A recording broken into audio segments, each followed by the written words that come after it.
Hey guys, it's Warlord here for my day 11 entry to Warbosstae's July painting challenge. Yet again, I got behind on recording videos. So this one's being recorded a day late, and then I'll do the most up-to-date one following this. Basically, I got my Nurgle Obliterators finished. As you can see, they're all based and everything. This guy, like I had been talking about, I went over his eyeballs with hard coat, so now he's kind of got these dark, I don't know, sinister glowing eyes, whatever you want to call it. On these guys, when I applied my weathering powders on their bases, I tried using some isopropyl alcohol in a few spots. I think I did on these. Maybe I didn't. Anyways, on this guy, it's kind of hard to see here. I used another weathering powder that I've had but I haven't tried out yet. It's Secret Weapons Old Earth, I believe it's called. It's a kind of a greenish, brownish, yeah, kind of a greenish, brownish looking powder. I actually found that it kind of gives more of the appearance I've been looking for than I haven't been getting with some of my other browns. Weathering powders are kind of weird, like, they don't always come out looking the same color they were in the container because they're so concentrated in container, and so their colors can vary a little bit. And it came out more of a sandy color on this base. Maybe this is just because I had a clay brown mixed in there.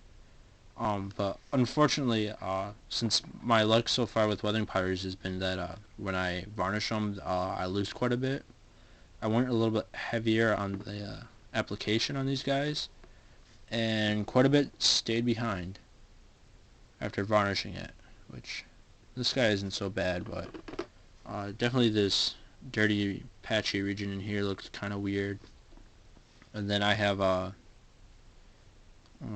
doesn't look like you can kind of see it right there, but not as well as it really looks. It's almost like a reddish orangish brown.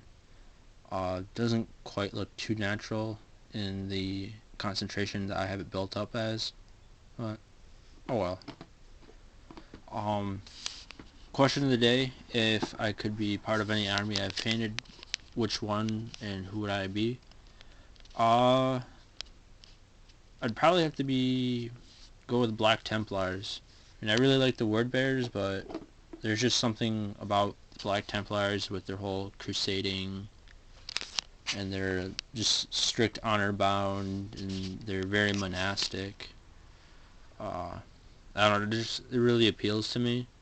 I'd probably just have to be um probably an initiate or something. I mean, I can't. It's kind of hard with Black Templars to say, oh, I want to be this, when most positions above just the basic initiate are more of like honor gain. Like, you don't get them just for putting your time in, or doing X amount of exercises or whatever.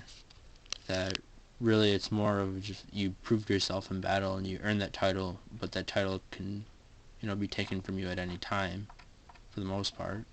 I mean, I guess once you get into Sword Brethren, you're kind of a Sword Brethren, but I was thinking more along the lines of like Marshal or Emperor's Champion, that those are to some degree temporary titles, at least until your crusade's over.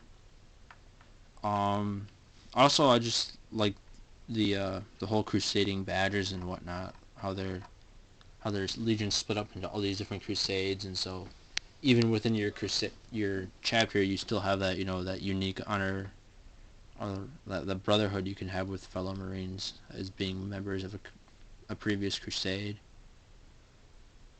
And just like how the Black Templars kind of adapt to fit into crusades where other Space Marine chapters are more prominent or more in charge, how they'll just kind of adapt their iconography and the crusade badges and whatnot to better help support those other chapters.